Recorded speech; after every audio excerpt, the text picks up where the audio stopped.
Napanood ko yun, minura ni Tatay Digong si Ayala at Pangilinan. Kaya po hindi talaga sila eh. First time po sa history ng Pilipinas na may umaway po sa mga oligarko. Lahat po na naging presidente, lahat po ng mga politiko nakabaw yan sa mga oligarko.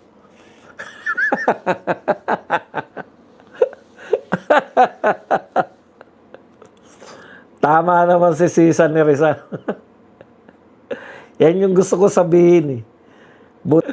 Tama ka, Sir Baz. Kaya galit ang mga oligarch sa pamilya Duterte. Kaya sinisiraan nila si BP Sara sa sarili lang istasyon ng TV at radyo. Kaya po yung media, sino ba may-ari ng mga malalaking media na yan? Mga oligarko po yan.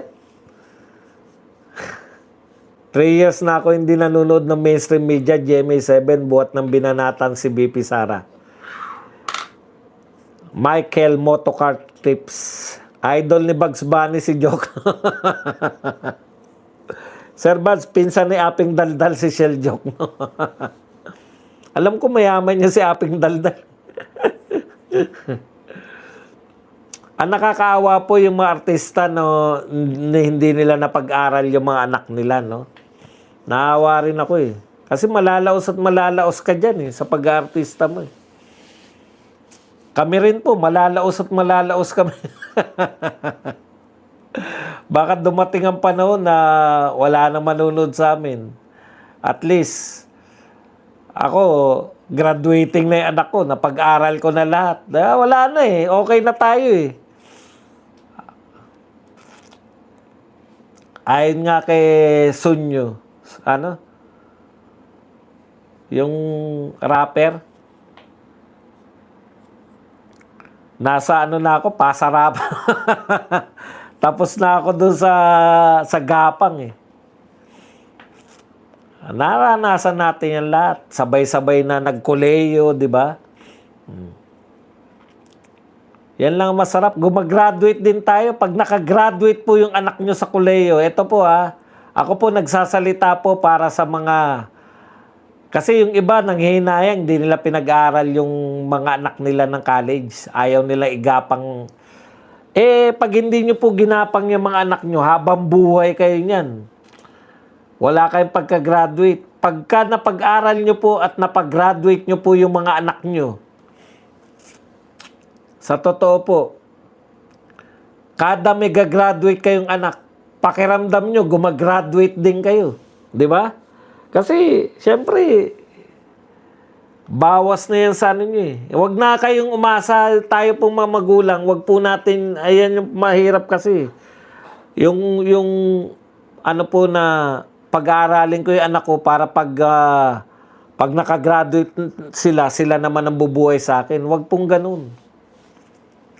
Huwag nyo pong iasa, dapat po, tungkulin po natin na pag-aralin yung anak natin, pero hindi po tungkulin ng anak natin na habang buhay nila tayong kakargahin. Dapat, nagtitira rin tayo para sa sarili natin. O anak na yan Meron kasi akong mga alam po, mga pamangkin, mga lahat na, no? Hindi na sila nakapag-asawa sa walang katapusang pagpapaaral sa mga pamangkin nila. Tapos nagkaanak na yung pamangkin, pati yung mga anak ng pamangkin, pinag-aaral pa rin. Kaya hindi nakakagraduate sa pagtatrabaho. Sa pasarapan na raw siya. Yes sir, ako 2 college ko ngayon. O yan po yan. Pagsabay-sabay po niyan, di ba ang hirap? 2 college mo, sabay na ano no? Now pa lang kami magpapa-senior high school. Yan. Dapat po, wag po rin natin kakalimutan yung sarili natin. Enjoy pa rin natin. Kami, hirap kami ni Mrs. Pareho maliit ang sweldo namin, nag-aaral. Pero hindi po namin nakakalimutan na mamasyal, pati mga anak namin, parte po yan. Yung ibabagay nyo po sa kita. Yung pamamasyal namin noon, Luneta lang, malapit kami sa circle lang. Yan, tuwan-tuwa na yung mga anak namin dyan, yung mga Parks and Wildlife, ewan ko kung buhay pa yung mga leon dyan. Kasi yung mga panahon na pinapasyal ko mga anak ko dyan, ang papayat na ng mga Tigret Leon. Hindi ko po alam kung meron pa mga Tigret Leon dyan sa Parks and Wildlife na yan. Dyan lang po kami sa mga libre. Takbo-takbo lang sila dyan sa sa may Parks and Wildlife. Maghapon na kami dyan. Tapos Baguio once a year. Kahit walang-wala. May tinitirhan po kami roon sa Baguio na yung mga lang kami noon. Hindi pa ako hotel-hotel noon. Kasi nagpapaaral ka ng mga anak, nagbabayad ka ng bahay. Oh. Hindi pa ako vlogger kasi. Umaasa lang sa sweldo kaya masyadong Naalala ko noon. Teachers camp, meron doon. Hindi po kami sa teachers camp. Meron pa kaming mas mura pa ron. Pero sa teachers camp, si Atty. Chaluyan. Meron doon eh. Kaya, hindi po yung maganda yung tinutuluyan namin sa loob ng teachers camp, sa gilid. Kay Atty. Chaluyan noon. Parang 150 ba per tao?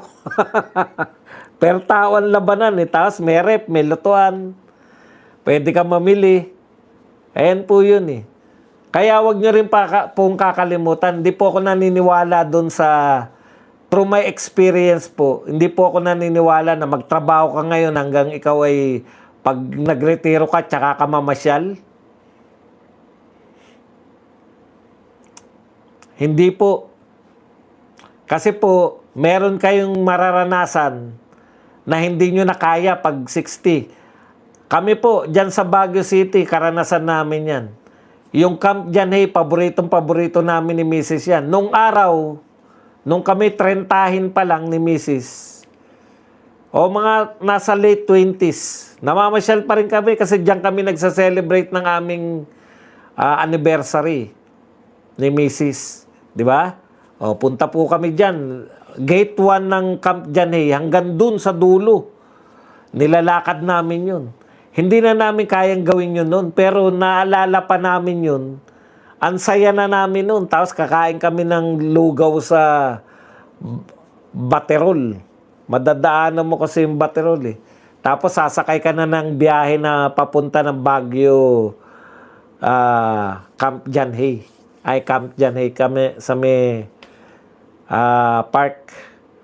Ano na nga yung park sa bahay? Yun lang po.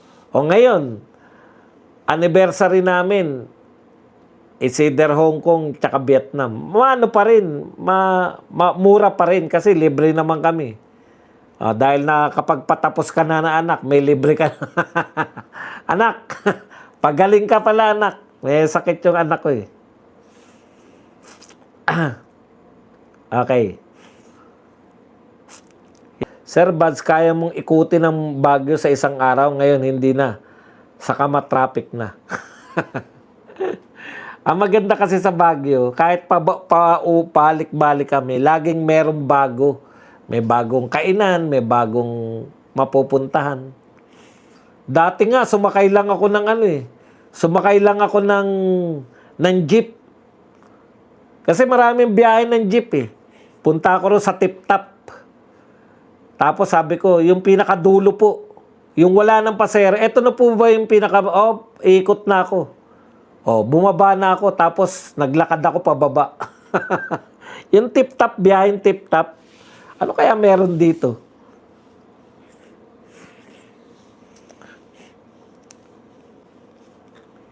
Boss Bads, kung sakaling maka-face to face mo si Jokno, ang tanong, anong parte ng katawan niya mapapansin mo at bakit? Ang kanyang talino. Siyempre, obvious naman yung tanong mo. Ngipin talaga yan.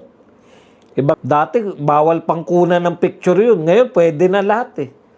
Alam mo, Erwin, tsaka nagtipid po sa kaya ako pumupunta ron sa Espolarium, dun, ang lamig dun eh.